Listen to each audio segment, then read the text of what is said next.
હા, આપણે તો એક વખત હતો કે રેડ પડે એટલે માથા દેવાની તૈયારી હતી તો ઘરે ઘરેથી નીકળી જતા હતા વગર પૂછ્યા. આજે સારું આપણને આપ્યું હોય તો સનાતન માટે કામ કરીએ અને સનાતનને છોડીને દવાખાનાને કારણે શિક્ષણને કારણે ખ્રિશ્ચનો ન બની જાય, બીજા ધર્મમાં ન વયા જાય, એટલું જ ધ્યાન રાખવાનું છે. આજે માથા દેવાની કોઈ જરૂર નથી. માથા દેવાવાળા દઈને વયા ગયા છે, આપણે ખાલી એની યાદ કરવાના છે. એટલે આ માવડિયું ઘણા બેઠા છે, ઘણી સંખ્યામાં બહેનોની આ જ મજા છે. જો નાસ્તો કરવા ગયા ને પાછા બધાય ગોઠવાઈ ગયા, એક બેન આમ આટા નથી મારતા. બહેનોમાં કીડીઓમાં હરખો હંપ હોય. એક કીડી દરમાંથી નીકળે બધા હાડા હાટ, એક દરમાં જાય બધા હાડા હાટ. મકોડાનું કાંઈ નક્કી નહીં, ચારે બાજુ ઘુમરા મારતા હોય ને ગમે ત્યાં વળગી જાય. પાછળથી ઠાઠું કપાઈ ગયું હોય ને તોય સોટ્યા હોય. હવે જાય ક્યાં તું ખાસ હોય, મકોડાનું કાંઈ નક્કી નહીં. પણ મારે જે આપણે મારા સમય અમને મળ્યો છે એમાં આ પ્રોગ્રામમાં કેવું છે, આમ તો ધર્મસભા કહેવાય, અદ્ભુત સંતો બોલતા હોય. ભાઈ રવિભાઈ, એ ધર્મસભા અને લોક ડાયરો, આમ તો અમે એ જ કામ કરીએ છીએ. કાંઈ મારા પ્રોગ્રામમાં કહું છું, એવો વખત આવશે તો સ્ટેજથી નીચે ઉતરી જવાની તૈયારી રાખશું. બોલવામાં અમારા સ્તરમાં કોઈ દી નીચે નહીં ઉતરી, તમને ગેરંટી આપી છે. ભલામાં બોલવામાં અમારા સ્તરમાં કોઈ દી નીચે નહીં ઉતરીએ. જી સરસ. એટલે મારે જે આપણે કહેવું છે અહીંયાથી, યુવા ધન આજે અમને ખૂબ સાંભળે છે. લોક સાહિત્ય એટલે 6 મહિના સુધી ઝવેરચંદ મેઘાણી એમ કહે છે કે માનું ધાવણ જેટલું ગણ કરે છે બાળકને, એટલું લોક સાહિત્ય જીવનમાં ગણ કરે છે. જેને જીવવું એના માટે આજના યુગમાં બહુ જરૂરી છે. આજે કોઈ માણસનો સ્લેબ મકાન તૂટી ગયો હોય તો એને બીમ મૂકીને ટેકો મૂકી શકાય. કોઈ માણસનું ઝૂંપડું ભાંગ્યું હોય તો થાંભલાનો ટેકો મૂકી શકાય. કોઈ માણસનો મકાન મોભ તૂટી ગયો તો એને આધારમાં થાંભલાનો ટેકો મૂકી શકાય. પણ માણસના હૃદય ભાંગે ને એને સત્સંગનો શાસ્ત્રોનો ટેકો મૂકવો પડે. હૃદય ભાંગે એને બીજા કોઈ ટેકા કામ નથી કરતા. એ આવા સંતો છે. આપણે બોલવાથી, આમ તો ચાણક્યએ કીધું છે ધરતી માથે 3 જ રતન છે. ઘણા એમ વિચારે બોલવાથી થાય શું, તો બોલવાથી જ બધું થાય. બોલ બોલ અમોલ હે, બિન તોલે મત બોલ, પહેલે ભીતર તોલ કે ફિર બાહિર તું બોલ. ચાણક્યએ કીધું ધરતીમાં 3 જ રતન છે, પેલું અન્ન, બીજું જળ અને ત્રીજું વચન. આ સંતો વચનની વાત કરે છે. બોલ્યા પછી ફરાય નહીં. માથા દેવાનો વખત આવે તો માથા આપી દેવા પડે. એ જીવાનની કિંમત છે. ત્યારે આપણી આ ધરા રહી છે. આપણે કાયમ કહીએ છીએ, હું કહું છું પ્રોગ્રામમાં સ્વામીજી, કે દુનિયાના દેશોને લુગડા કેમ પહેરવાય ખબર નહોતી. તેથી મારા ભારતમાં સનાતનની યુનિવર્સિટીઓ હાલતી હતી, તક્ષશિલા, નાલંદા. એ ભારત વર્ષની ધરતી છે. તો આપણી પાસે બધું છે, હતું. પણ આજે આપણે એનું ગૌરવ કરવું, એ પહેલી વાર તો આપણે જ્ઞાતિવાદ ભૂલવો જોશે. જ્ઞાતિ ગૌરવ રાખવો એનો કાંઈ વાંધો નહીં, પણ જ્ઞાતિવાદ ભૂલવો જોઈએ. હમણાં ભાગવતજી સાથે અમે 2 કલાક બેઠા અને રાજકોટમાં, અને એમણે જે વાતો કરી છે સાહેબ, શું ભારત છે. ભારત એટલે કઈ આમ કરીને આમ કરે, આમ કરીને નકશો, એ ભારત નથી હો. એ તો ખાલી ભૂગોળનો નકશો. ભારત આપણે બનાવવું પડશે દુનિયાને દેખાડવા કે આ છે અમારું ભારત. એ તો આપણે શું કરીએ છીએ એના ઉપર આધાર છે. આપણે કેમ જીવન જીવીએ છીએ, શું આપણા મહાપુરુષો જીવી ગયા છે, ક્ષણે ક્ષણે જીવતા હતા. આપણને ખબર નથી. અટાણે જીવતો માણસ ગોતું શું, તો મરી ગયેલા લાગે બધા, વાતે વાતે મરી ગયેલા, કાંઈ નક્કી જ નથી. તમે વિચાર, હમણાં મને એક જણો કહેતો હતો, એકચ્યુઅલી સમાજ સેવા કરવી શું કરાય. મેં કીધું લીધા હોય એના દઈ દે. ખાલી જેને જેને ઉસીને આપ્યા એ પાછા દઈ દે ને તો ઘણું બધું લેવલ આવી જાય એમ છે. ઘણાના ધંધા ખોરવાઈ ગયા છે. શરૂઆત આપણાથી કરવી પડે. મારે નિયમ છે, લગભગ ઘણા 5-7 વર્ષ પહેલાથી મેં આમ કોઈ એવડા બધા મોટા નિયમ એવા કાંઈ આપણું તો આમે નહીં, પણ મેં તે દરનું નક્કી કર્યું હતું કે ભાઈ હાથેથી, મારા હાથે કોઈ દિવસ કચરો ક્યાંય નહીં ફેંકું. તો લાગે નાની વસ્તુ, પણ તમે લ્યો તો ખબર પડે. નિયમ કોઈ ચોકલેટ ભૂલમાં આપી હોય ને તો એ કાંઈ ખિસ્સામાં નાખવું પડે કાગળ, પછી ઘરે લઈ જવાનું. બરોબર, ગાડીમાં જે કાંઈ કચરો ગાડીમાં જ રાખવાનો, ગાડી બહાર નહીં ફેંકવાનો. ખાલી એટલું જ કરી જુઓ તમે. આ પંચ પરિવર્તન સાંભળો. પણ હું તો માવડીઓ અહીં બેઠા એને કહું છું, મારે થોડુંક કેવું છે, પછી મારે દુઆસનથી જે કાંઈ મારા પ્રોગ્રામમાં સમય, તમને 2 હાથ જોડીને પગે લાગીને કહું છું, મોટામાં મોટી તાકાત કોઈ સંત, કોઈ મહાપુરુષ, મહારાણા પ્રતાપ હોય કે શિવાજી હોય કે દુનિયાના કોઈ સંત હોય ભારતનો, એને જન્મ કોક માં આપશે. જન્મ દેવાવાળી જનેતા છે. ભલિયું વીણના ભલા કોઈ દી નાગડા નર નો નીપજે. અઠવાડિયે હારી 2 વાર્તા સંભળાવજો તમારા બાળકોને. અનુપમા નો જોવાય કાંઈ વાંધો નહીં, જરાય દુખી નથી. એ તો તમને લાગે છે કે દુખી. 2 કરોડની ગાડી ફરે ને તમને મળે નહીં ડોહી. અને તમે એના હાટું રોવો છો? આ અનુપમો ઓફિસેથી આવ્યો, એને પાણી પાવ બિચારાને, મેકઅપના ખર્ચા ઈ ઉપાડે છે. કહેવાનો અર્થ મારો ઈ છે, નારી શક્તિની જે તાકાત છે ભારત વર્ષની, રોલ મોડલ કરવા હોય તો તમારે ઝાંસીની રાણી અહલ્યાબાઈ હોલકર, નાયિકા દેવી, કોકતીક વાંચો જ ખબર પડે કે ભારતની દીકરીઓની શું તાકાત હોય. સરસ્વતી રાજામણી, દુર્ગાવતી, દુર્ગા ભાભી તરીકે જે ઓળખાય છે, નીરા આર્યા, વાંચો તો ખબર પડે કે દીકરીઓ આ દેશની કેવી હોય. અંગ પ્રદર્શન કરવા હમણાં નવરાત્રી આવશે પાછી 6 મહિના પછી કે 8 મહિના પછી. અત્યારેથી કહી દઉં છું, જેની દીકરી કોઈ પણ જગ્યાએ ગરબા ગાવા જતી હોય, આપણી બેન દીકરી, ઈ ઉઠી સ્નાન કરી અને હાંજે ગરબામાં જવા ટાણે નાઈ ધોઈ સ્નાન કરી માતાજી પાસે દીવો કરીને દુર્ગાની 2 માળા કરી અને આમ અંદરથી આમ તમને આમ ફિલિંગ આવી જોઈએ કે નહીં આ ઉપાસનામાં જાય છે, તો જ ગરબા ગાવા જવા દેજો, નકર ઘરે રમાડી લેજો ગરબે. આમ કરતા જાય ને આમ કરતા જાય ને આમ હોઠ મળતા જાય ને આમ આબલા હામું કરે ને આમ કરીને જાય કે પાસા વળો માતાજી, પાસા વળો સાના મના ઘરે બેહો. તમે અમીરજી ગોહિલને જન્મ આપ્યો છે, ઈ નારી શક્તિ તમે છો. મહારાણા પ્રતાપને, શિવાજીને અને દુનિયાના કોઈ સંત હોય, તાકાત એની છે. મારે કેવું છે, માની કેવડી જવાબદારી છે. પછી મારે દુઆસનથી શરૂઆત કરવી છે. સ્વામીજી અદ્ભુત માહોલ જ્યારે બનાવ્યો ત્યારે આપણે અંદરથી મરી ન જઈએ. મુંબઈમાં રોવાના ક્લાસ ખુલ્યા છે, ખબર છે તમને? 2 કલાક રોવા જવાનું, હામાં પૈસા ભરીને, કાળા બોકા દેવાના, ગધેડો ભોગતો હોય એમ. હા, નાકમાં હેડા નીહરી જાય. કોકે પૂછ્યું કે આ શું કામ? તો કે એકચ્યુઅલી ડિપ્રેશન મુક્ત થવા માટે આ બહુ સરસ છે. આપણને વિચાર થાય, અરે તમને કરડે કાળોતરો. આમ ડિપ્રેશન મુક્ત કરવા માટે તમારે 2 કલાક ઢાઢું દેવી પડતી હોય, હામાં રૂપિયા દઈ. અમારા ભગવાન સ્વામિનારાયણ કે ભગવાન દ્વારકાવાળો કે ભગવાન શિવ કે માં દુર્ગા, અંબે, મહાકાળી, એની ધજાને જોઈને એક આહુડું પાડી દો, જિંદગીમાં કોઈ દી રોવું નહીં પડે. ભલા માણસ, ગેરંટી આપું છું. શું વાત કરો છો? શું ભારત વર્ષની તાકાત હતી? આજે આપણે વાતો કરીએ છીએ, 1 વર્ષમાં ભારતમાંથી 1 વર્ષમાં 5 લાખ તો દીકરીઓ ગુમ થાય છે. શું મારે વધારે તમને કહેવું? કયું ભારત ને કયું મેરા ભારત મહાન વાતો કરીએ છીએ. 10 કરોડથી વધારે નશેડી છે, બળાત્કારીઓ બને છે, ડ્રગ્સમાં જાય છે, ગાંજા પીવે, ફલાણું કરે. મેરા ભારતમાં આધી રાતી ખાएंगे, દેશ કો બચાएंगे, ડુંગળી ખાઈને હુઈ જાય. આવે કોથમરીની પૂળી બાંધી હોય એવું ઇન્સેટ માર્યું હોય ને માવો સોળીને આમ 2 કટકા લઈને મોઢા માંડ મોઢું ખુલ્યા એટલું, અને પછી કે દેશ માટે કંઈક કરવું છે, શાકભાજી લઈને ઘેરે હોયો છે. દેશ માટે એમ ન થાય. તૃણ જેમ લંગરા બંધ નાખે તરોડ, મધ જરા કંદ નાખે મરોડ. સાંભળો, આ કવિતા છે, આ કોઈ ખોટી વાત નથી કરી. ભારતનો યુવાન કેવો હતો?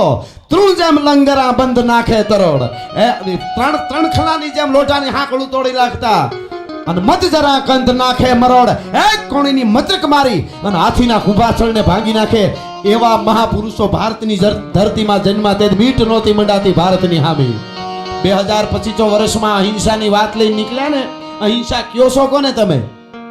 આને તમે અહિંસા કહેશો? કરોડો લોકો નશામાં મરે, બેનું દીકરીઓ રોતી હોય, એક્સિડન્ટમાં બાઇક લઈને ઘરે નીકળી જાય. સહી યાર, તું તો બતડું લ્યો કર ભેળો.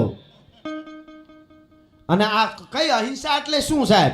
અહિંસા એટલે સર્વસ્વ શાંતિ હોવી જોઈએ. અહિંસા ક્યાં છે અત્યારે ખબર? ચાઇનામાં. અહિંસા જાપાનમાં છે. ગુનો કર્યો નથી કે લટકાયો નથી ફાંસી. આપણા દેશ જેવો આઝાદ દેશ દુનિયામાં કોઈ નથી. ફરવું હોય ત્યાં ફરી લેજો. અને હજી જો આપણે સુખી ન હોય, મને શું મળ્યું નહીં, શું દીધું ભારત માટે, એ વિચારવું પડશે આપણે. આપણે સવારમાં ઉઠીને સીધા મને શું ન આપ્યું, હું કઈ ઓલે શું કહેવાય સ્કીમમાં મને ન લીધો, મને શું ન આપ્યું, મને આ આપો. અરે તને ભગવાને આવું શરીર આપ્યું, મનુષ્ય દેહ હિંગોળ મળ્યો છે, તો પ્રભુનો શું ઉપકાર નથી? આપણે દેવાનું છે રાષ્ટ્રને. બાજી રાઉત 12 વર્ષનો એક છોકરો, આ તો યાદ આવ્યું એટલે મારી પાસે કથાઓ ચારે બાજુ ધક્કા મારે છે. સ્વામીજી, હું મારા પ્રોગ્રામમાં કહેતો, હું 24 કલાક પીધેલો જોઉં છું. મને કોઈ એમ કહે કે શું પીધેલો? મેં કીધું મેં ચંદ્રશેખર આઝાદને પીધો, ભગતસિંહને પીધો, મહારાણા પ્રતાપને પીધો, શિવાજીને પીધો, દેવાજ બોદરને પીધો. એટલા બધા નશા ચડી ગયા, બીજા નશાની જરૂર નથી. ચા પીતો તો બહુ, મારા વિડીયો બધા જોયા છે, લગભગ 2 વર્ષ થઈ ગયા. એટલે મને વિચાર થયો બીજું કાંઈ વ્યસન નહીં, ચા પીવું છું. કાલે કોઈ કહે એ નશો કહેવાય, મૂકી દીધી. નથી પીવી, શું ફેર પડે સાહેબ? એકવાર નહીં એટલે નહીં, વ્યસન તરીકે તો નહીં જ. શું માણસ આપણે આપણું મન આપણને કાબુમાં રાખે. આ યોગીનો દેશ છે. યોગી એટલે શિવ, યોગેશ્વર એટલે કૃષ્ણ, અને માતાજીને આપણે જોગણી, દેશી ભાષામાં કહીએ ને જોગણી એટલે યોગીની. યોગ મનને સ્થિર રાખવું. ભારતીય પરંપરા, ઋષિ પરંપરા, સંત પરંપરા. મનને બેસાડી દો, શરીરને તોડી નાખો. 18 વર્ષનો થાય તો એકચ્યુઅલી મને એનો એકલાથી ન થાય. આપણને એમ થાય કે શું આને દેવું. હમણાં સ્વામીજીએ યાદી કરી, સંભાજીને વાંચો. સંભાજીને કોઈ દી વાંચો તો ખબર પડે. 14 વર્ષની ઉંમરે તો એણે 6 તો પુસ્તકો લખી નાખ્યા હતા. કેટલા પ્રકારની કલાઓ એને આવડતી હતી 14 વર્ષની ઉંમરે. અને આપણે અત્યારે આવું જ કરવાનું. માલે મિલી જાવ, એકવાર નપાસ થાય. તું મરેલું જ જન્મું છો બેટા, હું મરવાનું. 12 વર્ષનો બાજીરાવ ઓડિશામાં ખારવાનો એક છોકરો નાવડામાં બેઠો હતો. ખાલી આ વાત આવી એટલે પછી મારે દુવાસનથી શરૂઆત કરવી છે આપને. પણ અહીં બેઠા છો બધા એટલે અંદરના કોક મહાપુરુષને જગાડો. દરેકની અંદર રામ બેઠો છે. આપણે ગાઈ છે ને, રામ આएंगे તો અંગના સજાएंगे. અંદર જ બેઠો છે પણ જગાડવો પડે તો થાય. બાજી રાઉત અને ગામ ઉપર અંગ્રેજ પોલીસે હુમલો કર્યો. ગામે આર યા પારનું નક્કી કરી લીધું કે હવે અમે મારી નાખશે અંગ્રેજો, બંદૂકે દઈ દે. આખું ગામ વસ્યું, કેટલાને વીંધી નાખ્યા. અને પછી ગામ વિફર્યું અને અંગ્રેજ પોલીસને થયું કે આપણે બધાય ગયા. દારૂ ગોળો ફૂટી ગયો ત્યાં સુધી તો મર્યા, શહીદ થયા. એનાથી ડબલ વધ્યા. એનું શું? અને ભૂંડાઈના મારવા માંડ્યા અંગ્રેજોને. ભાગી અંગ્રેજ પોલીસ. નાવડામાં, નદીના પ્રવાહમાં નાવડું બાંધેલું આમ કાંઠે ઝાડ સાથે, અને 2-5 છોકરા રમતા હતા. બાજી રાઉત કરીને એક છોકરો 12 વર્ષનો નાવડામાં બેઠો હતો. અંગ્રેજો આવીને કીધું જલ્દી કર, જલ્દી છોડ, અમને સામે કાંઠે પુગાડ, અમને કામ આવે. તો કે પગ ન મૂકતા મારા નાવડામાં. તમે અમારા દુશ્મનો છો ને મારા નાવડામાં બેહવા દઉં? ઘડીક વાર કીધું, ન કીધું, ભડાકે દીધો 12 વર્ષના બાળકને. કોક દી જે નીકળી પીડ્યા છે ને નાચવાને, એન્જોય કરવાને, કેજો આ જીને કે હે 4 દિન બાકી હે બેકાર દિન. કુંડાળા કાઢવા નહીં, હારું કરવા 4 દિન હોય તો. 12 વર્ષના છોકરાએ કીધું નાવડામાં ન પગ મૂકતા. અને અંગ્રેજ છેટ પૂગ્યા, પાણોનો ઘા કર્યો, પાણો માર્યો. એક અંગ્રેજના કપાળ ફોડ્યું અને અંગ્રેજે ગોળી ચલાવી. ધડ ધડ 12 વર્ષના છોકરાને હામી કાળા નારસાવાળી નાગણી છૂટે તઈ ખબર પડે કે મોત કોને કહેવાય. 2 ગોળી મારી, ઢળી પીડ્યો નાવડામાં. ઇન્કલાબ જિંદાબાદ, વંદે માતરમ કરીને ઢળી પીડ્યો. મરતા મરતા કાંટો પીડ્યો તો લોઢાનો બાજુમાં. કાંટો હોય ને માછલા કાપવાનો જે હશે તે, એ કાંટો આમ લઈ અને નાવડો હતો એના માથે આમ માર્યું એટલે નાવડું વેતું થઈ ગયું. પોતે નાવડામાં ઢળી પીડ્યો, પણ જીવતો હતો ત્યાં સુધી અંગ્રેજને નાવડામાં પગ ન મૂકવા દીધો. 12 વર્ષનો બાજી રાઉત. આને વાંચો, છોકરાને કહેજો કે આ કથાઓ છે આપણી. નકરા ડિપ્રેશન, એવડા છોકરા ન કરવાના ધંધા કરે છે, ડ્રગ્સ લે છે, ગાંજા પીવે છે. જે મને વિચાર થાય, જે ઉંમરમાં અમે ધ્રુબકા મારતા ઝાડવે સડીને નાવા માટે, અમે બહુ મોડા બધા વસ્ત્રો ધારણ કર્યા ગીરમાં. સ્વામીજી આ ઘરનો ડાયરો હાસું કહી દો. ઈ ઉંમરમાં અમે નાતા, એમને નાતા લ્યો ને કહી દો. ઈ ઉંમરમાં ન કરવાના ધંધા બાળકોના વિડિયા આવે છે. ક્યાં પૂગ્યા તોય મેરા ભારત મહાન. અને આપણે મંગળ સુધી પૂગી ગયા ને, ચંદ્ર સુધી પૂગી ગયા, પ્રગતિ કરી નાખી, કાંઈ પ્રગતિ નથી કરી આપણે. એટલે હું આખા વર્લ્ડની વાત કરું છું. હું કોઈ ફાલ્ટી બીજું અટાણી એ બાજુ ન વયા જતા પાછા. હું આખી જીવનની તો કહેવાનો અર્થ આપણે કેટલા નીચે આવ્યા છે. આ સ્તર ઊંચું લેવા કાયદો ગમે એવો સખત બને તો કોઈ બંદૂકોની ત્રેવડ નથી કે એમાંથી આપણને સુધારી શકે. કારણ કે રક્તબીજ જેવું થઈ ગયું છે. રક્તબીજને એક ટીપું પડે તેમાંથી હજારો થાય. એમ તમે બંદૂકે દઈ દો ફાંસી એટલે આ બધું બંધ થાય એવું નથી કાંઈ. આખો સમાજ જ્યારે ઉપર આવશે, વિચારધારા જ્યારે ઉપર આવશે, ત્યારે આપણે એક થશું. એટલે મારો કહેવાનો અર્થ એ છે કે આપણે પર્યાવરણનું ધ્યાન રાખી. કોઈ ફ્લેટમાં રહેતા હોય ને એને પૂરી એના પાસે વ્યવસ્થા ન હોય તો ઢોર રાખવું અઘરું છે. અમે રાખ્યા, અમને ખબર છે. હું ગીરમાંથી આવું છું એટલે બધાય એનાથી ન રહી, એનો વાંધો નહીં. પણ જેને થોડું કંઈ માતાજી આપ્યું હોય, થોડુંક નાનકડું ફાર્મ થઈ જાય કે થોડુંક મોટું ફળિયું થાય તો એક ગાય બાંધજો. ગાયનું દૂધ ખાવાની શરૂઆત કરીશું. અત્યારે ઝેર પકડાય દૂધમાં, જોયું ને? મેં હમણાં ક્યાંક કીધું તું ને આજે કહી દઉં. આમનામ પેસ્ટિસાઇડ વાળું ને આમનામ દૂધ બધું આપણે ડુપ્લિકેટ ખાધા કર્યા તો 10 વર્ષ તો મને વધારે લાગે છે સ્વામીજી. છતાંય કહી દઉં, 10 વર્ષ પછી 7 માણસનું કુટુંબ હશે ઘરમાં, અને કોઈ માણસ એને મહેમાન થશે એને એમની વિક્રમભાઈ, અને કોઈ એટલે તરત મહેમાન પેલું એ પૂછશે કેટલા સભ્યો તમારા ઘરમાં, કુટુંબમાં કેટલા જણા? એમ તો કે એકચ્યુઅલી 7 જણા. સરસ, સારું. કેટલાને કેન્સર છે? એક કે 4 જણાને છે તો માતાજીની ભગવાનની દયા કહેવાય, 3 ને નથી. લે સારું સારું, આવું 10 વર્ષ હજી નહીં થાય પછી થાય. ઘરમાં 3 જણાને કેન્સર નહીં હોય તો માતાજીની ભગવાનની દયા છે. આવું થાય જો આવા જ ઉપાડા લીધા તો જેને ભગવાને આપ્યું હોય, કૂતરો રાખી શકતા હો તો ગાય રાખજો, 4 વ્હીલ રાખી શકતા હો તો ગાય રાખજો. બાકી ઈ રીએ નહીં એવું હોય તો બરાબર. ઘણામાં સોસાયટીમાં મનાય હોય, ઘણે ફ્લેટમાં આખા રહેતા હોય તો એ વસ્તુ જુદી છે. તો પછી ક્યાંકથી ચોખ્ખું દૂધ લેજો તો માલધારી આગળ આવશે ને તો આપણે આગળ આવશું. તમને ખબર છે ઝેર ખરીદી છે અત્યારે, શું કેવું આવે આપણે. તમે કોઈ પણ દૂધ લ્યો, કોથળી તોડી એટલે તમે એનું ટેસ્ટિંગ કરો તો ખબર પડે તમને આ શું છે. અમને તો ખબર છે, અમે તો દૂધ ખાતા છે ખૂબ માલધારીને. હું તો આજે મારે ગાયું છે, ભેંસ છે, બધું છે ત્યાં વાડીએ, બરાબર. તો અમે તો દૂધને ઊંઘીતા ખબર પડી જાય, અડવાનું પછી હોઠે અડેતા ખબર પડી જાય. પારેટીનું છે, હુવાવડીનું છે, હવારનું છે, ખાંજનું છે, ઈ ખબર પડી જાય અમને. પણ મને દયા આવે સુખી માણસો ઉપર, સ્વામીજી મને બહુ દયા આવે. જેટલા ઊંચા એટલું ઊંચું દૂધ, એટલું જૂનું પડી ગયું દૂધનું. અને ફટ દઈને એકચ્યુઅલી ઊંચી ક્વોલિટીનું દૂધ. અરે ક્વોલિટીની ક્યાં કરે છે, જવા દેની. કૂતર્યા ન પીવે, અમારા ગેરમાં અમુક કૂતર્યા હોય ને એ ન પીવે આ દૂધ. તમે પીવરજો, ખબર પડે, એને ખબર પડી જાય. તો કહેવાનો અર્થ, મારે સાહિત્યની વાતો કરવી છે પણ આપ જે હિન્દુત્વ એટલે દરેકનો સ્વીકાર કરવો. હિન્દુત્વ એટલે તમે ગમે એના માટે ભૂચર મોરીનું યુદ્ધ વાંચો. દિલ્હીથી આફ્રિકાના જંગલમાંથી નીકળેલો એક ડેકારી નામનો અજગર શિકારને ભરડામાં લે એમ પોતાનાને મારવા માટે દિલ્હીના બાદશાહનો સિપે સાલાર જ્યારે નીકળ્યો ત્યારે માટિયા મે કહેવાતા, એના જે પોતાના કહેવાતા એ બધા મંડ્યા હટવા. તેથી જામ સતાજીએ કીધું તું હિન્દુત્વ એટલે શું, હિન્દુ એટલે શું. એણે એમ કીધું કે તમે મુસલમાન છો, તારું આખું કુટુંબ ભલે મુસલમાન છે પણ અમારું આખું હાલાર ને ખોરઠ કપાઈ જાય ત્યાં સુધી દિલ્હીનો બાદશાહ એ અકબરનો માણસ એક પણ તમારું રૂવાડું ખાંડું થવા દે તો અમે હિન્દુ ન કહેવાય, સનાતની ન કહેવાય. ભલા માણા વાંચો તો ખબર પડે. તો આપણે તો કોકના માટે મરવા વાળા છીએ. હવે બીજું, ઘણા જીવ દયાની વાતો કરતા હોય કે અમે જીવ દયાને માનીએ છીએ. એક દાખલો હજી આપી દો. બાળકો ખાસ, હમણાં સ્વામીજી મને ગમ્યું, 4 બાળકોને ઊભા કર્યા. એમાં વળી એકે લાજ રાખી દીધી કે ભગતસિંહ દેશભક્ત હતો ને બલિદાન આપી દીધું. 3 તો 4 જણા માથું ખંજળતા હતા, મમ્મીએ કીધું નથી મને. શું કરે બિચારા, હું ભણતા છે મને તો આ વિચાર થાય. 14 વર્ષની ઉંમરે સંભાજીએ 6 પુસ્તક લખી નાખ્યા હતા. આમને હજી ભગતસિંહની ખબર નથી. અને નકરો આપણે બહુ જાગવું જોઈએ છે. બાળકોને તમે મજબૂત બનાવો, ઊભા મોરની દ્યો. હું જાહેરમાં કહું સ્વામીજી મારા પ્રોગ્રામમાં, જેના મા બાપે પોતાના બાળકોને ઊભા મોરની દીધી છે એ કોઈ દી કોઈની માર ખાઈ નહીં આવે. તમારે જ્યાં લખો હોય ત્યાં લખી લેજો. અમારા બાપુજી અમને પબેડા મારીને વડલેથી હેઠા પાડેલા. અમે હાવજની 1 કિલોમીટર સ્વામીજી મૂકી આવતા. ભાગવું પડે, ગાય મારી હોય, ખડાઈ મારી હોય, શિકાર કરે એટલે પછી માલધારીજી ખીચતો ચડે ને 1 કિલોમીટર મૂકી આવી આખા. આ અમે શું કામે, અમારા બાપુજી અમને પબેડા મારેલા છૂટા. વોટ ઇઝ મિનિંગ ઓફ પબેડો? પબેડો એટલે લાકડીના જ પ્રકાર છે.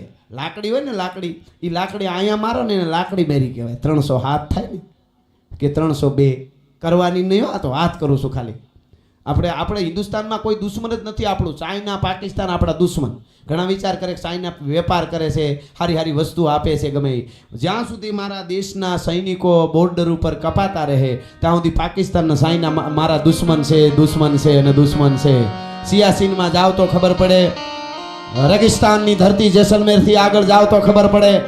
આપણે પાनी के जंतु कहा पहचानत ग्रीष्म के तप की गर्दी की केसर की કરી હું कहा कीमत है परीख जहां हरदी की.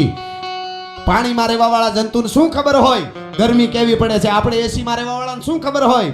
એ તો જેસલમેર થી આગળ બોર્ડરની માથે રેગિસ્તાનમાં 1.5 મણના વેપન લઈને ઊભા હોય ને સેનાના યુવાનો, રેતીમાં પાપડ હેકતા હોય, એને પૂછો તો ખબર પડે કે વૈશાખ મહિનાના તડકાની કેવી તાપ તપે છે. ભલા માણસ, ઈ તો એને ખબર હોય. વાતો કરવી તો બહુ હેલી છે. મારી નાખું, તોડી નાખું, વીખી નાખું. અંદરથી આપણે દરેકને જાગવું પડશે. આપણી પરંપરા દુનિયા હીખે છે આજે આપણા વેદો ઉપર, એના ઉપર સંશોધન થાય છે. ઘણાને તો ઈ જ છે ભગવાન એકચ્યુઅલી છે નહીં. પધારો જુવાનડા, પધારો સ્વયંસેવકો, બધા બિરાજો. ખમા તમને.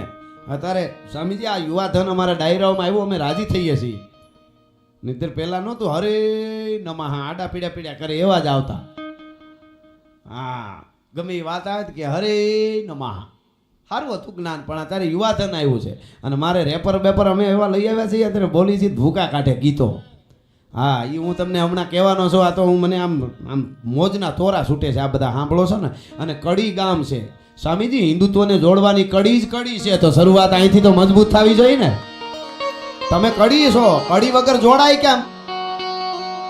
જોડવાનું કામ કરો. દરેક જ્ઞાતિ જાતિનો એક મિત્ર હોવો જોઈએ તમારો. કોઈ પણ જ્ઞાતિ જાતિનો, દલિત થી લઈ દરબાર સુધી કોઈ પણ હોય, બ્રાહ્મણ હોય, સાધુ હોય, વાણિયા, રબારી, ભરવાડ, હુતાર હોય, એક મિત્ર. હું જાહેરમાં કેદુણો બોલું છું ને આજે કહી દો, દલિતને જઈને, દેવી પૂજકને જઈને ભેટી જાયજો, બથ ભરીને મળી જાયજો. હજી બીજી ચોખવટ, મારા સનાતન માટેનો હોય તો જો, નકર મારે જરૂર નથી મારા ભગવાનને ગાળું દેતો હોય નહીં. શેઠો જ રેજી. આપણા છે એટલાને ભેટો. આપણા એટલે કોઈ પણ જ્ઞાતિ જાતિ હોય, મારા ધર્મને જે આદર આપશે એના માટે. બાકી રામ વિશે ને કૃષ્ણ વિશે ને ગમે એમ બોલે, આપણા બધાય ભગવાનો વિશે બોલે, મંદિરો વિશે જે બેફામ બોલે, ગાયું માતાજી વિશે બેફામ બોલે, એને મૂળ ભેટવાની જરૂર નથી. વધારે હામો આવે ને વાયડો થાય, જડબુય તોડી નાખજો, એમાં કાંઈ વાંધો નહીં. આપણે અહીંયા બધા એક કરવા વાળા છીએ. એક ક્ષણમાં ભારતની આન બાનને શાન ઊંચી કરી દીધી. ડોક્ટર અબ્દુલ કલામની જનતાને મારા 100 સલામ છે. અબ્દુલ હમીદ વાંચો તો ખબર પડે ભારતના યુવાનની શું તાકાત હોય. રજા લઈને આવ્યો તો પોતે લગ્નની 65 વખતે 1965માં, અને 3 દી વધ્યા રજાના વધારાના. એટલે એણે અબ્દુલ હમીદે બે માણસે વિચાર કર્યો કે બગીચામાં ક્યાંક ફરી. એ વખતે બ્લેક એન્ડ વ્હાઇટ ફોટા આવતા, તો કેમેરા વાળાને કોકને કીધેલું કે તમે આવો તો ફોટા પાડી થોડાક. અને બગીચામાં હજી પરિયાણ કરતા હતા નીકળવાનો, ત્યાં તો તાર આવ્યો. પાકિસ્તાન સામે યુદ્ધ છેડાણું છે 65નું. એટલે તરત જ ઈ ઠેલા બંધ રાખ્યા અને પોતાને એકલાનો થેલો તૈયાર કર્યો. ઠેલો બાંધતા બાંધતા પટ્ટો તૂટ્યો. એટલે એમની પત્નીએ કીધું અબ્દુલ હમીદને કે પટ્ટો તૂટી ગયો એટલે અપશુકન કહેવાય, આજનો દી રોકાઈ જાવ ને કાલ જાયજો. તો કે ભારતના સિપાહીને, ભારતના સૈનિકને દેશ માટે શહીદ થઈ જવું ને એનાથી મોટું કોઈ સુકન ન હોઈ શકે. હવે મારે રોકાવાય નહીં. સાયકલ લઈને જાતો તો રેલવે સ્ટેશને, ચેન તૂટી ગયો, હાલીને ગયો, ઠેલો ખંભે, અને પાકિસ્તાનની સામે આવ્યો 65માં અબ્દુલ હમીદ. કેમ ભૂલાય સાહેબ? પાપ લાગે આને યાદ ન કરી દો. આવ્યો અને હળગતી ટેન્કો આવતી હતી હામી ભાઈ. અને આપણા યુવાનો ઓછા હતા. ઓસિંતાનો હુમલો કર્યો હતો ને, ઓછા હતા. અને ઓસિંતાનો જ્યારે આમ હુમલો થયો અને ટેન્કો આવતી હતી, આપણા સૈનિકો મૂંઝાણા કે આ ટેન્કો તો આપણને હળગાવી દે. અને તેથી અબ્દુલ હમીદ બોલ્યો, એ ટેન્કો આપણને હળગાવે એની પહેલા એની હળગતી ટેન્કને હળગાવી દઉં તો હિન્દુસ્તાનનો સિપાહી કહેવામાં. એથી વધારે બીજું શું જોઈએ તમારે? સાહેબ ખાબકો આર પાર. આ કોઈ બનાવેલી ઓલી વાતું નથી, ઓથેન્ટિક વાત. ખાબકો પાકિસ્તાનની 4 પેટર્ન ટેન્ક હળગાવી, કપડા બપડા ભસ્મ બધું, શરીર કાળું ડિબાંગ, દિગંબર થયો અને પાછો વેલો હિન્દુસ્તાન જિંદાબાદ કરતો આવ્યો. એમને માથે વાળ બળી ગયા થોડા થોડા હતા, એ આખા શરીરમાં કાળું સાંભળું, વસ્ત્રો ભસ્મ બધું, અને દિગંબર આવતો એમ આવ્યો, હિન્દુસ્તાન જિંદાબાદ. ભેટી પડ્યા આપણા સેનાના યુવાનો. એમાં એક જણો બોલી ગયો, ઈ કે અબ્દુલ 4 પેટર્ન ટેન્ક હળગાવી દીધી તે, એક ઓછી રહી. 5 હળગાવી હોત ને પૂરી તો પરમવીર ચક્ર મળત. કે હા, કાલનો સૂરજ ઉગવા દે. કે બીજા દીનો સૂરજ ઉગ્યો, આગલે દી 4, બીજે દી 3. પાકિસ્તાનની 7 પેટર્ન ટેન્ક હળગાવી અને 1965માં શહીદ થઈ ગયો એ અબ્દુલ હમીદની જનતાને મારા 100 સલામ છે. આમાં ક્યાં જ્ઞાતિવાદ જાતિવાદ છે સાહેબ? 7 પેટર્ન ટેન્ક હળગાવી અને હળગી ગયો એ માણસ, એને યાદ કરું છું. પણ આપણા દેશમાં રહી, આપણું ખાય, અને AR રહેમાન કહેતો હોય કે અહીંયા જ્ઞાતિવાદ છે, આમિર ખાન કહેતો હોય કે મેરી પત્ની યહાં સેફ નહીં है. પાકિસ્તાન ભેળું થા ઘૂગલું, અહીંયા હું ડાયટો છે? આ જાહેરમાં કહું છું, જગ્યા જ નથી. આટલી આઝાદી છે ને તમને અહીં બરાબર ન લાગતો, જાતો ખરો ખબર પડે શું દિશા થાય છે. મારે તો હમણાં મેં કીધું હતું ક્યાંક રાજકોટમાં પ્રોગ્રામ હતો ત્યારે પત્રકાર મિત્રો હતા, તો આજ અહીંયા હોય તો કહું, તમારે કરીના કપૂરને જરાક સવાલ કરવાનો છે. અમે તો કરી છીએ પ્રોગ્રામમાં, તમારા દીકરાનું, તારા દીકરાનું નામ તું તે લગ્ન કર્યા એ કાંઈ વાંધો નહીં તું તારે, પણ તારા દીકરાનું નામ તૈમૂર રાખ્યું છે તો તૈમૂરને વાંચીને રાખ્યું છે. એ તો આપણને એટલી તો ખબર પડે કે એ તૈમૂરને જાણતી છે. તૈમૂર કોણ હતો? 5 વર્ષના બાળકને ભાલું આમ મારી પેટમાં ઘુકાવી જીવતા અને માથે બાળક લટકે અને એ બાળકની રાડ બંધ ન થાય ત્યાં સુધી રાખવાનું. છેલ્લે બાળક મરી જાય પછી બાળકને કાઢીને કે બીજું લાવો, મને મજા આવે છે. 18 વર્ષની દીકરીઓ, 12 વર્ષની દીકરીઓ એને ડબલ ભાલાવાળાને કે ભરાવો જીવતીને પેટમાં, એક આ છાતી એક નીચે ભાલું મારીને જીવતી આમ ટીંગાડવાની. એની રાડ્યું થાય, શ્વાસ બંધ થાય ત્યાં સુધી જોવાનો. તૈમૂર લાંગને મજા આવે એવા. હવે શું આને કોઈ ઉપમા જ ન હોય, રાક્ષસો હતા એમાંય ફેર હતો. હવે એવા જે નરાધમો હોય અને એના નામ ભારતમાં એના કોઈ નામ દેવા દે છતાંય ખુશીથી રહેવા દે અને સિક્યુરિટી આપે, એ મારી ભારત માતા જ હાચવે, નકર તમારા જેવા ગોરખોદિયાને ગટરમાં નાખી દે. આ જાહેરમાં કહું છું. તમે શું વિચારીને તમે એમ કે આ તૈમૂર લાંગ થઈને પાછો સેના હું લે? તારો તૈમૂર લાંગ એક જન્મો છે ને તો મારે અહીંયા લાખો શિવાજી જન્મા છે, સંભાજી જન્મા છે, પ્રતાપ જન્મા છે, હમીરજી જન્મા છે, મોખડાજી જન્મા છે. કહેવાનો માર મને દુઃખ ઈ જ છે કે સનાતની હિન્દુ છે એ અંદરથી ક્યાંક મરતો જાતો એવું લાગે છે. સંભાજી હમણાં વાત કરીને નખ કાઢ્યા હતા જીવતા કે એ 42 દિવસ સુધી શરીરના, મારે વાર્તા પછી જોઈશું હોય છે તો 42 દિવસ સુધી થોડા થોડા કટકા કર્યા અને કીધું કે હવે મારો ધર્મ અંગીકાર કરી લે. નહીં, જે કટકા કરી નાખે શરીરના, કાપી કાપીને થોડે થોડે કાપે તોય જે હિન્દુત્વ ન છોડે. અને અટાણે તમારા ક્યાંક ક્યાંક છોકરાને કોઈક ભણાવી દે એટલે ક્રિશ્ચિયન બની જવાનું, હોસ્પિટલની ફી આપી દે, હોસ્પિટલમાં જે બિલ આપી દે એટલે પરિવર્તન કરી નાખવાનું. હું ગૌરવ સાથે સ્વામીજી કહું છું, ઘણા જંગલ ભારતના એવા છે કંઈક ક્રિશ્ચિયનો બની ગયા છે. જેને નોંધ લેવી હોય લે, અહીંથી મને જે કહેવું હોય મારી પાસે ઓથેન્ટિક છે એટલે કહું. કેટલા એવા જંગલો છે જેમાં ક્રિશ્ચિયનો બની જાય છે. છોકરા ભણાવી દે એટલે ક્રિશ્ચિયન બની જાઓ, દવાખાના આપી દે એટલે ક્રિશ્ચિયન બની જાઓ. અમારી ગાંડી ગીર ગૌરવ સાથે કહું છું, હાવ નાના માણસો માલધારીઓ છે, માથે કરજવાન પણ હોય છે, ગરીબ હોય છે, ફાટેલ લુગડાય પહેરી લે છે. કોઈ માયનો લાલ હોય જે ક્યાંય જન્મ હોય તો આવો, 1 કરોડ રૂપિયા આપીને અમારી ગીરના નેહડાના એક માણસને કોઈ ધર્મ પરિવર્તન કરાવી દે, ખબર પડે. આ જાહેરમાં કહું છું. મરી જાય બધું પણ અમારી લોબડિયાળીને મારો ભગવાન ના છોડે. આ જ્યારે જાગૃત રહેશે ને ત્યારે હિન્દુત્વ બાકી નકરે નકરી વાતો રામને ધન લાગે ગપાલ નો લાગે કોક દેહ ઊભા મોરની. તમને તમારા ઘરે નહીં રહેવા દે, જાહેરમાં કહું છું. એટલે ખેર મને આમને બોલ્યા કરું સવાર સુધી આમનમ થાય એમ છે સ્વામીજી, પણ મારે થોડું દોહાસન તરફ જવું છે અહીંયા. બસ એક થઈ જાઓ. આભડ શેઠે આપણું હૂડ કાઢી નાખ્યું, જાહેરમાં કહું છું. આભડ શેઠ જે આપણને નડી છે, દરેક કોઈ ગ્રુપ હોય કે કોઈ બિલ્ડરનું આખું કોઈ ગ્રુપ હોય, કોઈ નાતના કોઈ સભ્ય હોય, નાતના વડીલ હોય, આ બધા ભેળા થઈને નક્કી કરો જેટલા પૂળા પૈસા છે ને ઓઘા તો હળગી ગયા, બચ્યા એટલાને તો ખેંચી લ્યો.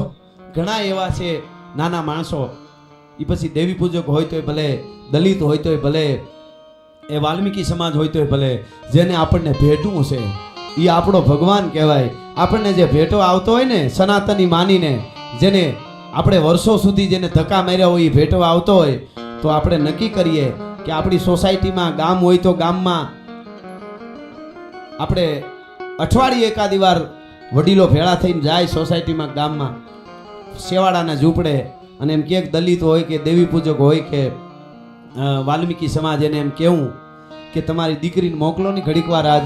કાં તો કે આજ એના હાથે અમારે ઠાકરની આરતી કરાવવી છે. આવું નક્કી કરીશો ત્યારે ભારત ભારત બનશે. હું ઊંચું વરણ, તું તે કરી હું દીધું ભારતનું, તું ઊંચું વરણ. પેલા ઈ કે કર્મથી જીવશો જીવ બ્રહ્મા બને, કર્મથી કીટ કંગાલ થાતા. જેના કર્મ ઊંચાઈ ઊંચો, જેના કર્મ નીચાઈ નીચો, બાકી શું ઊંચા. એટલે મારું કહેવાનો અર્થ એ છે કે આપણે બહુ વિચારવું પડશે. અચાણે વ્યસન, ડ્રગ્સ, ફલાણા ઢીકડા, સમાજ સુધારણા સમાજ કરશે તો જ થશે. આ સંઘ જેવા મિત્રો આપણે શું આપે? આપણે રામ મંદિર બન્યું કેટલા રાજી છીએ આપણે, બહુ સહી ને. પણ તમને એ ખબર છે કે કાવડિયા કેટલા મરાણા છે, ગોળીઓ ખાધી કાવડ યાત્રામાં. એ કાર સેવકો કેટલા કાર સેવકો પરિવારોએ ગુમાવ્યા આપણને ખબર છે. તો રામની ધજાના દર્શન કરીને અયોધ્યા, તેથી કાર સેવકને 2 હાથ જોડીને નમવું પડશે. તમારા બલિદાનને, તમારી જનેતાને ધન્ય છે આજે અમે આ ધજાઓ ફરકાવી શકીએ છીએ. બજરંગ દળના માથે ગાળું દે છે બધા બજરંગ દળને. જાઓ જોવા કોક દીક બજરંગ દળના કેટલા નિર્દોષ આપણા ભાઈઓ જેલમાં છે. એની ઘરવાળીને રોટલો ખૂટતો હતો કે એના છોકરાને ભણવાનું ખૂટતું હતું એટલે નહીં, આપણે હિન્દુ ન મટી જાય એટલે જેલમાં છે. કેટલાય બજરંગ દળના વિશ્વ હિન્દુ પરિષદ વાળા શું આપી શકીએ આપ? એક તો થાવ, ભેળા તો થાવ. કોક આવો પ્રોગ્રામ હોય 3 કલાક હકે બેહી તોય ઘણું છે, બીજું કાંઈ જોતું નથી. પાંડવો 5 જ હોય, 5ને જ કામ કરવાનું હોય. કરવા વાળા બધા આ કરે છે. આપણે ખાલી ટાણે બેહી થોડીક ભીડ દેખાડી તોય ઘણું છે. આ મારું કહેવાનું છે. એટલે એ આપણે જ્યારે જાગૃતિ થાય ત્યારે ભારતને કોઈ પૂગી હકવાર. આપણા જેવો કોઈ ઋતુ નથી કોઈ દેશમાં સાહેબ. શિયાળો, ઉનાળો, ચોમાસું. અમે વિદેશમાં જઈએ, અમે જોયું છે, સ્વામીજી આપે જોયું હોય, સનાતનીઓ હોય ને સનાતન પ્રત્યે પ્રેમ હોય તો પીપળા વાવે, તુલસી વાવે, ઘરમાં વાવવા પડે, હોલમાં હીટ આપવી પડે. હીટ ઓલી હીટ ઇલેક્ટ્રોનિક હીટો આપે. જો બહાર વાવે ને તો બળી જાય. અમુક ઋતુ ફરે એટલે બળી જાય. હવે બહાર કાંઈ ઝાડવું વાવે ને બળી જાય. અહીંયા તો સગનભાઈનો વંડો થોડોક જૂનો થયો તો વડલો ન્યા ઉગે. મગનભાઈના કરામાં પીપળો ઊભો હોય તોય આપણા ભારત કાંઈ નહીં. એકચ્યુઅલી બહાર બધું સારું. કોઈ દેશની ટીકા નથી. સ્વામી વિવેકાનંદે કીધું છે દુનિયાના દેશો પાસે સારું છે એ લઈ લ્યો, આપણું સારું એને આપો. આપણે શું કર્યું? એનું ભૂંડું ભૂંડું લીધું. ગર્લફ્રેન્ડ, બોયફ્રેન્ડ, ફલાણું, ઢીકડું. આ કાં આપણી પરંપરા છે? બોયફ્રેન્ડ બોયફ્રેન્ડ જ હોય ભાઈ, ગર્લફ્રેન્ડ ગર્લની ફ્રેન્ડ હોય. આ હું જાહેરમાં કહું છું. હા, સ્ત્રી પુરુષ, બોયફ્રેન્ડ ગર્લફ્રેન્ડ. હું તમે માંડી શું છે? આ કોઈ સાધન છે? જાહેરમાં કહું છું, સ્ત્રીની મિત્ર સ્ત્રી જ હોય. અને શુદ્ધ, એટલી બધી શુદ્ધતા છે એ કોનામાં? મને વાંધો નથી. કોઈ 20 વર્ષની દીકરી, 20 વર્ષનો જુવાન, બે ફ્રેન્ડ હોય, બે મિત્ર હોય તો વાંધો નહીં. પણ એ બે મિત્ર હોય ને પવિત્ર હોય, એ કોઈક ગોળો મારે ગોતવો જ હોય. અહીંયા અટાણે એવું હું નથી માનતો. કોઈક એવો ગોળો ક્યાંક હોય આ સૌર મંડળમાં તો મને ખબર નથી. પણ પ્રેમ પાસે કે મને પેલી ને એટલે પ્રેમ થઈ ગયો. અરે તારો પ્રેમ તારા કટકા થઈને ફ્રીજમાં ભરી દે હે, રહેવા દે. 35 રૂપિયાના પેટ્રોલ પૂરી અને લવ જેહાદના પેટનાઓ નીકળે છે. મારા દેશની દીકરીઓ વિચાર કરજો. તમારા બાપને પૂછજો આબરૂ કમાતા કેટલા વર્ષ થયા. કોકથી પૂછજો શું પેલો પ્રેમ? પેલો પ્રેમ કોને કહેવાય સાહેબ? તમારે જોવું છે પેલો પ્રેમ કોને કહેવાય? પેલી નજરનો પ્રેમ. 9 મહિના ભાર વેઠ્યા પછી, દીકરાને એક દીકરીને જન્મ આપ્યા પછી, મળમૂત્ર ભરેલું બાળક હોય અને વગર સાફ કરે ચૂંબિયું લેવા માંડે ને માં, ઈ માનો ને બાળકનો પેલી નજરનો પ્રેમ છે. આને પેલી નજરનો પ્રેમ કહેવાય. આ છે પેલી નજરનો પ્રેમ. હા તો મેને પૂછ્યા કેમ હે? બધું બરાબર છે, તું શાંતિ રાખ. પાછા શાયરી ઉપર ઉતરી જાય. મેરે જનાજે में सारा शहर निकला मगर वो जालिम न निकली जिसके लिए मेरा जनाजा निकला. હવે ખોટાડો થામા નહીં. 1.5 રોટલો દાબી ગયો છો, જનાજા હું કામ કાઢે છે? મારા ખેતરને હેઠે ઉગ્યો સોબતનો સોડવો, મારી આંખે ઓજાગરાના ફૂલ. હું કોને કહું? તારા બાપુજીને કહે. એટલે 2 દીએ ઉભા મોરની. બહુ વ્યાખ્યાઓ બદલાઈ ગઈ છે. બધું આપણને આપણું બહુ ભૂલાવવામાં આવ્યું છે. મેકો લઈ એવા ઇન્જેક્શનો માર્યા છે. હારો સાધુ, હારો કથાકાર, હારો કલાકાર સનાતન માટે રાષ્ટ્ર માટે બોલતો હોય છે, પછી કોમેન્ટ વાંચો ભયંકર બોલ છે એના વિશે. કાંઈ પણ ઘટના ગુજરાતમાં બનશે એટલે કલાકારો ક્યાં ગયા? શું કામે? ઈ ક્યાં કલાકારો ક્યાં ગયા ખબર? સારું બોલે, અમે બધા સારું એટલે અમારા વખાણ નથી કરતો, પણ રાષ્ટ્ર માટે ને હિન્દુત્વ માટે, ધર્મ માટે બોલે એટલા જ એમાં આવશે પાછા. નાથ મોરડા કાઢી નાખ્યા હોય ને કોઈ કાંઈ નહીં કહે, સીધું અમને ઉપાડશે. બરોબર, કોઈ અમને વાંધો નથી. અમને લાયક તો સમજ્યા કે આને બોલવું જોઈએ એમ ગણે છે. પણ ક્રિકેટમાં બધા એવા નહીં હોય તો વાંધો નહીં, હું પહેલાં કહી દઉં. પણ વધારે પડતું IPLમાં કેટલા સટ્ટા રમાય છે ને શું થાય છે, અને ગાંડી તુર દુકાનો બંધ કરીને પબ્લિક થઈ જાય. એ કોઈ ક્રિકેટર કાંઈ ઘટના બની, કોઈએ કીધું ક્રિકેટર કેમ ન આવ્યો, અમારું તરત ઉપાડશે. તો એ અમને ગૌરવ છે કે અમને ધ્યાનમાં છે કે આને કરવાનું છે, એટલી તો એને ખબર છે. બરોબર, ફિલ્મમાં કેટલા હીરાઓ, કરોડો અરબો અત્યારે તમે વર્લ્ડમાં જેના નામ છે, કાંઈ પણ ઘટના બને તો એને કોઈ નહીં કહે, અમને કહે તરત. તો એમને વાંધો નથી, અમે બોલશું જે સારું લાગતું હોય છે ને બોલવા જેવું અમને લાગે. બાકી અમુક ભૂતના પેટના હેરે હું બોલું? અમારે આ વેદના બોલે. બીજું હું એમ કહી દઉં અહીંથી જાહેરમાં કે મારા વિશે હું ઘણી વાર કહું છું, ગઈકાલે પરમદી કંઈક બોલ્યો, અહીંયા કહી દઉં, મારા વિશે પર્સનલી કોઈ દિવસ કોઈ બોલશે ક્યાંય પણ કોઈ કોમેન્ટ કરે વિડીયો બનાવે, દાખલા તરીકે સાંભળજો, મારા વિશે પર્સનલ કે તું આવો છો, ખરાબ છો, ફલાણો છો, ઢીકડો છો, ભૂત છો, મને કોક બોલશે કાલે, દાખલા તરીકે દાખલો આપું, એનો જવાબ વિક્રમભાઈ હું માયક ઉપર કોઈ દી નહીં આપું. શું કામ હે? આ મિત્રોએ મને અહીંયા સારી વાતોનું સાહિત્ય અને હિન્દુત્વ રાષ્ટ્ર માટે બોલાવ્યો છે. એ હું વિડીયો બનાવીને આપી દઉં, ભલે ફોનમાં આપી દઉં. મારા વિશે કોઈ બોલશે એનો જવાબ હું પ્રોગ્રામમાં કોઈ દી મારે સાંભળ્યો હોય તો બોલજો, ક્યાંય મેં જોયું હોય તો. હું નહીં અહીંયા જવાબ નહીં આપું, કારણ કે આ વસ્તુ તમે શું અમારો ઝઘડો મારો એને કહી દેજો અહીંયાથી કહેવાનું, એના માટે મારે પર્સનલ વિડીયો બનાવી લેવાય, ગમે એ કરી લેવાય.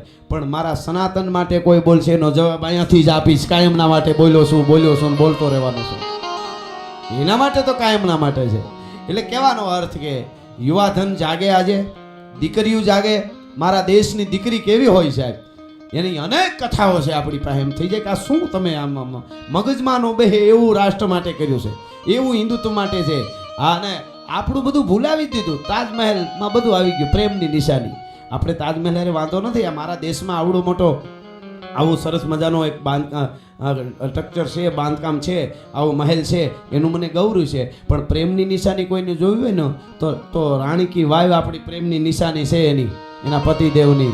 7 માળ ઊંધા સીણ્યા છે, કોઈ કરી બતાવો આજ ખબર પડે. અને બીજું તમને કહું, ખાંડવ વન હતું, ખાંડવ વન મહાભારતમાં જો ખાંડવ વન, જ્યાં કોઈ લોકો રહી ન શકે એવું. જેમ મોદી સાહેબે કચ્છમાં રણ હતા, કાંઈ ખબર નહોતી, અત્યારે કેવું કરી દીધું, બરોબર? એમ ખાંડવ વનમાંથી ઇન્દ્રપ્રસ્થ બનાવેલું. એ ઇન્દ્રપ્રસ્થ એટલે આજનું દિલ્હી. એ દિલ્હીમાં ક્યાંય ભીમ રોડ નથી, ત્યાં કોઈ યુધિષ્ઠિર રોડ નથી, અર્જુન રોડ નથી, કુંતા રોડ નથી, દ્રૌપદી રોડ નથી. શાહજહાં રોડ છે, ઔરંગઝેબ રોડ છે, લોધી પાર્ક છે, ફલાણું છે, ઢીકડું છે. આપણા દેશમાં જાપાનને જોજો કોક દી, જાપાનમાં જેટલા એને આ જે આપણે નામ બોલ્યા ને હમણાં, આપણા રાષ્ટ્રને જેણે નુકસાન કર્યું ને, એમ જાપાનને જેણે નુકસાન કર્યું હતું ને, એ બધાને એક જગ્યાએ પૂતળા રાખ્યા છે મ્યુઝિયમમાં. અને એને ત્યાં જે લોકો જાય એને એક જ કામ કરવાનું, એમાં અંદર થૂકવાનું, બૂટનો ઘા કરવાનો, 2 જોડા મારવાના, થૂકવાનું, આવા બધાય. હવે ત્યાં એટલે જાપાન આપણે કે જાપાન એકચ્યુઅલી ક્યાં એટલે પૂગ્યું ડોહું એને, જે પોતે આપણે પછી આઝાદ થયા. ચાઇના આપણા પછી 2 વર્ષે આઝાદ થયું છે. ચાઇનામાં જેટલા એને નુકસાન કરતા જે તત્વો આવ્યા હતા બહારથી, એને ભૂલી નાખ્યા, અને એના મહાન હતા એને. આપણે તે હજી જે આપણું ખૂડ કાઢવાવાળા હતા એ આગળ. અને એમાંય પાછું હું આજથી કહી દઉં આપને, આજ પણ તમે હિન્દુત્વ માટે નીકળો, તમને કોઈ જ્ઞાતિ, હું તો એમ કહું છું કે બીજા આપણને નુકસાન કરી જ નથી શકતા. એ કોઈ ઇસ્લામ હોય તોય ભલે, આજની ઘડીએ કહું, એ ક્રિશ્ચિયન હોય તોય ભલે, એ ગમે એટલા મથે તોય આપણું રૂવાડું ખાંડું નહીં કરી શકે. આપણા જે નીકળી પડે છે ને મેકોલોની ઓલાદ, તમે ગમે એ કરો, તમે કાલે ઔરંગઝેબનું નામ બદલાવા જાઓ, આપણા જ મેકોલોના દીકરા જાગશે. આ બધું ખોટું. કોઈક માનવ અધિકાર વાળા નીકળી પડશે. માનવ અધિકાર જ્યાં જોવું જોઈએ ત્યાં પાછા કાંઈ નહીં કરે. એટલે મારો કહેવાનો અર્થ એ છે કે હારા છે એ બધા, હિન્દુ, મુસ્લિમ, શીખ, ઈસાઈ, બધાને એક થઈને આપણે ભારત મહાન બનાવવાનું. રાષ્ટ્રને કે તત્વને આપણા નુકસાન જે કરે છે એ આપણા માટે દુશ્મન. આ સીધી જ વાત છે. એ તો છે ને. એટલે હું એક વાત કરું, પછી દુઆસનથી શરૂઆત કરું. નામની વાત આવી એટલે એક 4 ભાઈ એવા હોય, 4 ભાઈ કે જેમણે, સાંભળજો, 4 ભાઈ એવા હોય, એમાંથી એક મોટો ભાઈ જે પોતાના 3 ભાઈઓને સત્તા માટે મારી નાખે. આપણે કહીએ ને કોના નામનો રોડ હોય, નક્કી દુનિયા કરે હો. અહીંયા તો બધા હિન્દુઓ બેઠા છે કે સનાતનીઓ બેઠા, પણ નક્કી દુનિયા કરે કે કોના નામના રોડ રસ્તા રાખવા. હું સનાતની સાહિત્યકાર તરીકે એમ નથી કહેતો કે આનું જ રાખો, નક્કી દુનિયા કરે. હું દાખલો આપું, કોના નામના રોડ રસ્તા, નગર કે ચોક કે પાર્ક હોય. હમણાં સ્વામીજી બહુ સરસ કીધું, તમે ઓલું ફલાણું નામ નહીં, એ વન ઓલા વન ને એના કરતાં આ બધા રાખો, જાડવાના નામ રાખો. ભલે કોઈને સંપ્રદાયનું ઓલું લાગતું હોય તો પાછું ઘણાને એ રહી જાય કે આને હિન્દુત્વ તો છે જ, પણ તમે પ્રકૃતિના નામ રાખો. કેટલા બધા પહાડોના ઉપર નામ રાખો, ઝાડવા, ગીરમાં કેટલા ઝાડવા છે એના નામ રાખો. સારી વાત છે. એટલે કહું છું, એક માણસ પોતાના 3 ભાઈઓને સત્તા માટે મારી નાખે. કોઈને દિવાલમાં ચણાવી દે, કોઈનું માથું કાપી નાખે, બરોબર? એક માણસ સત્તા માટે પોતાના 3 ભાઈઓને મારી નાખે, મા બાપને જેલમાં પૂરે. અને એનો બાપ ફારસીમાં કવિતા બોલ્યો છે, એનો હું ગુજરાતીકરણ કરીને તમને દઉં. કવિતા મને યાદ નથી, એનો અર્થ યાદ છે. એનો બાપ બોલ્યો એ કહું, હું નથી કહેતો. આમાં કોઈ તકલીફ હોય તો એના બાપને પૂછે. ઈ હું કહું સાંભળજો. એનો બાપ એમ બોલો, છેલ્લી ઘડીએ બોલો કે "ए मेरे बेटे औरंगजेब थोड़ा सा पानी दे, इतने में नहीं होता है, ये गर्मी का मौसम है." एक कुलड़ीમાં પાણી મા બાપને જેલમાં દઈ દીધું અને ખૂટી જાય તરહ લાગે, "इतना पानी नहीं होता मेरे बेटे, ये बुढ़े का कोई पानी नहीं देगा." છેલ્લા શ્વાસ લેતો તો ખબર પડી કે હવે હું આગળ મરી જાય. તો એ શાહજહાં બોલ્યો છે, એ કહું ફારસીમાં કવિતા છે, એનો અર્થ કહું તમને.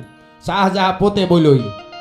શાહજહાં એમ કીધું કે "એ બેટે औरंगजेब, સુન લે, સાંભળી લે, તું મને મરવા ટાણે હગા બાપને પાણી નથી પીવરાવતો, તારા કરતા સનાતન હિન્દુઓ હારાક મર્યા પછી પીપળે પાણી રેડવા જાય છે. મા બાપને પીપળે પાણી રેડવા જાય. આ ફારસીમાં કવિતા છે, જોતી હોય તો આવજો, હું દેખાડીશ. આ શાહજહાં બોલ્યો છે પોતાના દીકરા ઔરંગઝેબને કે તારા કરતા સનાતન હિન્દુઓ હારાક મર્યા પછી પીપળે પાણી રેડવા જાય, તું જીવતા બાપને પાણી નથી પીવા દેતો. હવે મારે કહેવું છે કે આ ઔરંગઝેબના નામના રોડ, રસ્તા, પાર્ક કે ચોક કે સોસાયટી હોય કે એક ભાઈ એમ કે બાપના વચન માટે કે મારે 14 વર્ષ વનવાસ કબૂલ છે, મારે અયોધ્યાની ગાદી ન જોઈ. બીજો કે ભાઈ તો વનમાં તો હું વનમાં.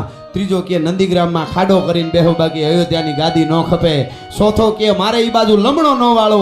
એ રામ, લક્ષ્મણ, ભરત, શત્રુઘ્ન આના નામના હોય કે ઔરંગઝેબના ઓલાય 4 ભાઈ ને આય 4 ભાઈ.